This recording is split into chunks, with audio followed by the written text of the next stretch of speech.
Hello everyone, welcome back to my channel Nipas creation. আশা করছি তোমরা সবাই খুব ভালো আছো আর আমিও খুব ভালো আছি। চলে এসেছি নতুন আরেকটা ভিডিও নিয়ে। আমি মোটামুটি 7-8 দিন আগে পোস্ট করেছিলাম যে একটা Q&A ভিডিও আসছে, মানে তোমরা কোয়েশ্চেন করবে, আমি আনসার দেব। কিন্তু সেই আর ভিডিওটা করে উঠতে পারছিলাম না। তোমরা প্রচুর কমেন্টস করেছো, প্রচুর কোয়েশ্চেন করেছো, তো আজকে সেই কোয়েশ্চেনের আনসারগুলো তোমাদেরকে আমি দেবো। তো চলো ভিডিওটা শুরু করা যাক, না হলে পরে প্রচুর বড় হয়ে যাবে, কারণ প্রচুর প্রশ্ন আছে তোমাদের। তো 8 তারিখে পিরিয়ডের ডেট ছিল আর তুমি আমাকে কমেন্টটা করেছো মোটামুটি এই 7 দিন আগে। তো আজকে হচ্ছে কত তারিখ? আজকে কিন্তু 22 তারিখ চলে এসছে। তো আমার তো রিপ্লাই করতে তোমাকে দেরি হয়ে গেল। এখন জানি না তোমার পিরিয়ডটা আসছে কিনা, মানে এসেছে কিনা। তো যদি তুমি পিরিয়ডটা চলে আসো, তাহলে তুমি যদি পার্সোনাল গাইডেন্স চাও, তাহলে কিন্তু আমি স্ক্রিনে আমার কন্ট্যাক্ট নাম্বার দিয়ে দেবো। শুধু হোয়াটসঅ্যাপের মাধ্যমে যোগাযোগ করা সম্ভব এই নাম্বারটা দিয়ে। তো তারা কিন্তু আমাকে হোয়াটসঅ্যাপে মেসেজ করতে পারো। তারাই মেসেজ করবে যারা কিন্তু পার্সোনাল মেম্বারশিপ জয়েন করতে চাও, অবশ্যই প্রেগনেন্সির জন্য।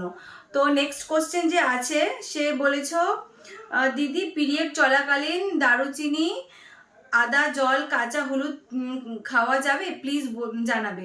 দেখো, আমি প্রতিটা ভিডিওতে কিন্তু বলেছি, যখন আমি তোমাদেরকে টিপসগুলো দেই, পিরিয়ড শেষ যখন হবে, যেটাতে কাঁচা হলুদ দিয়ে তোমরা খাবে, যে ড্রিঙ্কটা বলেছি আমি, সেই ড্রিঙ্কটা যদি তোমাদের পিরিয়ডটা ডিলে হয়ে যাচ্ছে, ধরো তোমাদের পিরিয়ডটা আসছে না, তোমরা এক্সারসাইজ করো, তারপরে গিয়ে এই ড্রিঙ্কটা করো, তখন কিন্তু তোমরা পিরিয়ডটাকে পেতে পারো। আরেকজন প্রশ্ন করেছে, বলছি দিদি আমার 10 mm সিস্ট আর পিরিয়ড ইরেগুলার, আমি কি তোমার টিপসগুলো করলে কনসেপ্ট করতে পারবো? আমার ওয়েট 5.5 আর ওজন 60 কেজি, এজ 21। তো তোমার হাইট অনুযায়ী তোমার ওজন একদম ঠিকঠাক আছে, কিন্তু তোমাকে এক্সারসাইজ করতে হবে কনসেপ্ট করার জন্য। এক্সারসাইজগুলো যে আমার দেওয়া আছে চ্যানেলে, তো তুমিও সেইগুলো ফলো করতে পারো। আর বলছে যে 10 mm সিস্টে তুমি আর কি কনসেপ্ট করতে পারবে কিনা? অবশ্যই পারবে। তুমি তোমার লাইফস্টাইলটাকে একটু চেঞ্জ করো, তুমি অবশ্যই কনসেপ্ট করতে পারবে। আরেকজন লিখেছে যে কত এসেছিল এমএইচটা তোমার? আমার এমএইচ ছিল 6.81, এরকম সামথিং ছিল। আর নেক্সট যে প্রশ্ন করেছে, সে বলেছে দিদি আমাকে বলেছে ডিম বের হয় না, আমার ইঞ্জেকশন দিতে লাগবে পিরিয়ডের সেকেন্ড ডেতে। হ্যাঁ, ডিম যদি তোমার না বের হয় নিজে থেকে, যাদের পিসিওডির প্রবলেম থাকে আমাদের, তাদের তো নিজের থেকে ডিমটা বের হয় না, ওভালেশনটা হয় না আমাদের। তো সেক্ষেত্রে ডক্টররা আমাদেরকে মেডিসিন দেয়, আমাদেরকেও সেই হিসেবে ট্রিটমেন্ট করে। আর যদি সেভাবে দেখে যে ফলিকিউলার স্টাডি করে যে ডিমটা তাও মেডিসিন খেয়েও বের হচ্ছে না, তখন কিন্তু তারা আমাদেরকে ইনজেকশন দেয় যাতে ডিমটা তাড়াতাড়ি করে গ্রো করে। নেক্সট যে প্রশ্ন করেছে, সে বলেছে তুমি হাজবেন্ডের সাথে রিলেশন রাখার পর ভারী কাজ করতে? প্লিজ দিদি রিপ্লাই দিও। হ্যাঁ, হাজবেন্ডের সাথে রিলেশন রাখার পরে ভারী কাজ, হালকা কাজের সাথে কোনো সম্পর্ক নেই, এটা রাখা যায়। নেক্সট যে কোয়েশ্চেন করেছে, সে বলেছে 1 মান্থে তুমি কয়দিন এক্সারসাইজ করেছিলে, 30 দিন নাকি পিরিয়ডের সময় বাদ দিয়েছো?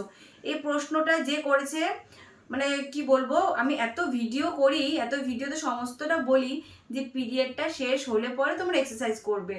পিরিয়ডটা শেষ যখন হবে তখন থেকে এক্সারসাইজ করবে, পুরো মাস তোমরা করতে পারো, পিরিয়ড যতদিন না পর্যন্ত তোমাদের আসছে।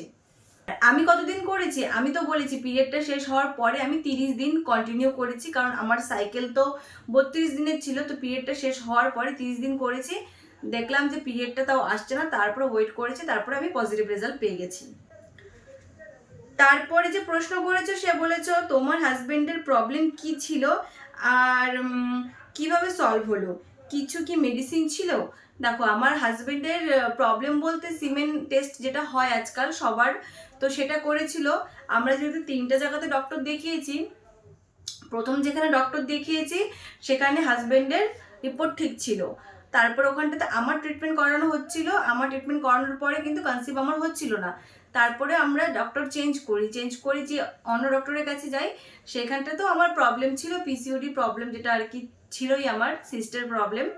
ওখানটাতেও হাজবেন্ডের টেস্ট হয়েছে, আর সেখানটাতে গিয়ে হাজবেন্ডের রিপোর্টে ডক্টর বলেছে একটুখানি অ্যাক্টিভ মর্টালিটিটা অল্প কম আছে, তো সেই জন্য মেডিসিন নিতে। তো আমার হাজবেন্ড সেই মাসে আর মেডিসিন নেয়নি, তার কারণ ওই ডক্টরকে আমরা 1 মাস দেখিয়েছিলাম, আমাদেরকে আইভিএফ সাজেস্ট করেছিল বলে। তো আমরা ডক্টর চেঞ্জ করে আবার নেক্সট আরেকটা 3 নম্বর যে ডক্টরকে দেখাই, সেখানটাতেও গিয়েও আমার অল রিপোর্টস হয়েছে, আমার হাজবেন্ডেরও অল চেক আপ হয়েছে। সেখানটাতে গিয়ে ডক্টর দেখেছে যে না, হাজবেন্ডের রিপোর্ট ঠিক আছে, বাট হাজবেন্ড ওয়াইফ দুজনকে মেডিসিন আমাদের দিয়েছিল প্রথম 3 মাস। তারপরে যে প্রশ্নটা করেছো, সে বলেছো দিদি প্লিজ রিপ্লাই দিও গো। দিদি ডক্টর আমাকে কনসিভ হওয়ার মেডিসিন দিয়েছে, এখন তো রমজান মাস, আমি মেডিসিন রাতে 6:30 এবং সকালে 4.6 খেলে কি হবে? রমজান মাসে দিনে খেতে পারবো না, এখন রমজান মাসে দিনে খেতে পারবো না। তো যে বলেছো তাকে আমি বলছি যে তাহলে তুমি এই মাসটা স্কিপ করে দাও মেডিসিন, কারণ মেডিসিন খাওয়ার একটা নিয়ম থাকে, খাবারের পর খেতে হয়, তারপর একটা সময় থাকে, এর রাতে সকালে দুপুরে এরকম একটা টাইম থাকে।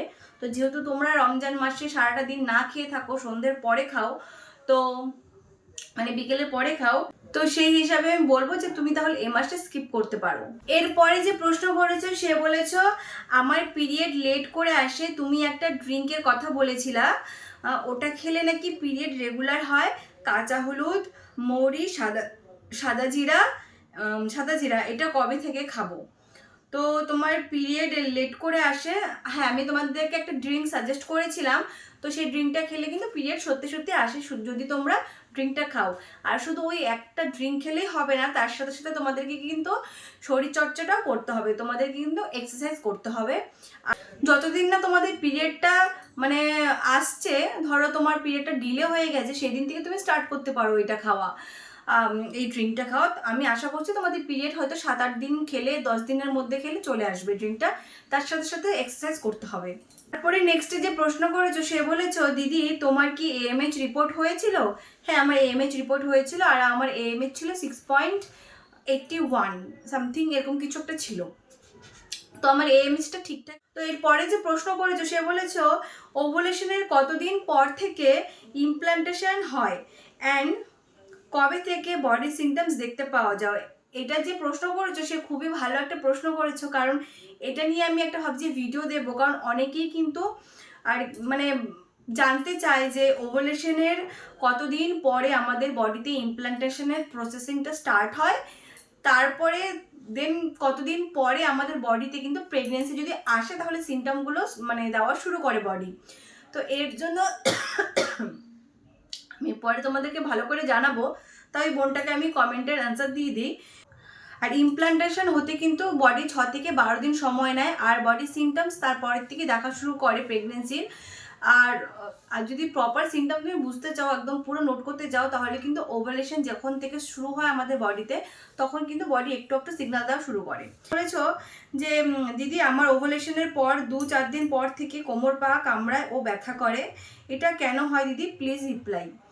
দেখো সবার বডি সিমটমস তো আলাদা হয়, তোমার ওভুলেশনের 2-3-4 দিন পর থেকে আর কি তোমার বডি হাত পা কামড়ায়, কেন কামড়ায় আমি এটা বলতে পারবো না, আমার কামড়াতো না এসব, মানে আমার ওরকম ব্যথা হতো না। তো সবার বডি ডিফারেন্ট, তোমার হয়তো ওইরকম মেবি হতে পারে প্রতিটা মাসে, তো এটা নর্মাল জিনিস। পরে যে প্রশ্ন করেছো, সে বলেছ দিদি প্লিজ বলবেন ইয়োগা করলে কি চকলেট সিস্ট কমবে বা নর্মাল থাকবে? কারণ আমি যে ডক্টর দেখাচ্ছি উনি বলেছেন ইয়োগা সিস্ট কমায় না, ওষুধ খেতে হয়। কি করলে সিস্ট নর্মাল থাকবে অ্যান্ড প্রেগনেন্সি আসবে? প্লিজ একটু বলো ইয়োগা কি করব আমি? তো আমি তাকে বলতে চাই, দেখো তোমার ডক্টর কি বলেছে আমি সেটা জানি না, কিন্তু পিসিওডি থাকলে, প্রবলেম থাকলে, যদি হেলদি লাইফস্টাইল মেনটেন করা যায়, সঠিক সময় আমাদের একটা ঘুমের রুটিন করা যায়, খাবার দাবার হেলদি মেনটেন করা যায়, তার সাথে সাথে এক্সারসাইজ করা যায়, তাহলে কিন্তু উইদাউট মেডিসিন আমাদের সিস্ট কিন্তু কমে যাবে একদম। সেটা ওষুধে যদি খুব তাড়াতাড়ি কমে যায়, তাহলে পরে আমি বলবো ওষুধ ছাড়া এই জিনিসটা কিন্তু তোমাদেরকে মেনটেন করে চলতে হবে প্রতিটা মাসে। আর মেডিসিন ছাড়লে কিন্তু তোমাদের আবার কিন্তু ওই জিনিসটা সিস্ট চলে আসবে। মেডিসিন দিয়ে কখনো একদম কিওর করা যায় না সিস্ট, যেটা আমি জানি। আর তুমি প্রেগনেন্সির জন্য অবশ্যই ইয়োগা করতে পারো। করেছো, সে বলেছো যে দিদি বলছি যে আমার লেফট ওভারিতে ডার্ময়েড সিস্ট আছে, আমি বেবি নেওয়ার চেষ্টা করছি, হচ্ছে না। আমার হাইট 4.11 ইঞ্চি, ওয়েট 58 কেজি, আমি কোন টিপসগুলো ফলো করব প্লিজ বলো। তো তোমার হচ্ছে হাইট অনুযায়ী তোমার ওয়েটটা একটু বেশি আছে, তুমি 3-4 কেজি কমিয়ে দাও, এক্সারসাইজ করো।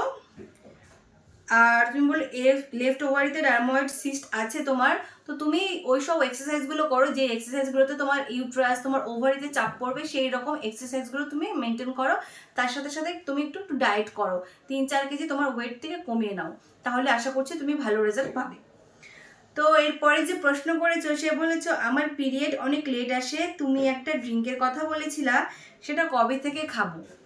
তোমার পিরিয়ড লেট আসে বলতে তাহলে পরে তুমি হচ্ছে তোমার ডেট আসার 8-9 দিন আগে থেকে ড্রিঙ্কটা খাওয়া শুরু করে দাও, তাহলে আর এক্সারসাইজ করো, তাহলে রেজাল্ট পাবে। শুধু একমাত্র ড্রিঙ্ক খেলেই যে তোমার পিরিয়ড চলে আসবে এরকম না, তোমাকে তার সাথে সাথে একটু এক্সারসাইজ করতে হবে অবশ্যই। তো এরপরে যে প্রশ্ন করেছো, সে বলেছো আমার 31 এজ, আমার রিপোর্ট সব নর্মাল, ডক্টর দেখাচ্ছি, ডক্টর 3 মাস মেডিসিন দিয়েছে, 3 অলমোস্ট কমপ্লিট, আমি কনসেপ্ট করতে পারিনি এখনও, আমার ওয়েট 64, ডক্টর ওয়েট লস করতে বলেছেন, কি করলে কনসেপ্ট করতে পারবো যদি অ্যাডভাইস দেন। ফেব্রুয়ারি 13 পিরিয়ড হয়েছে, এখনও হয়নি।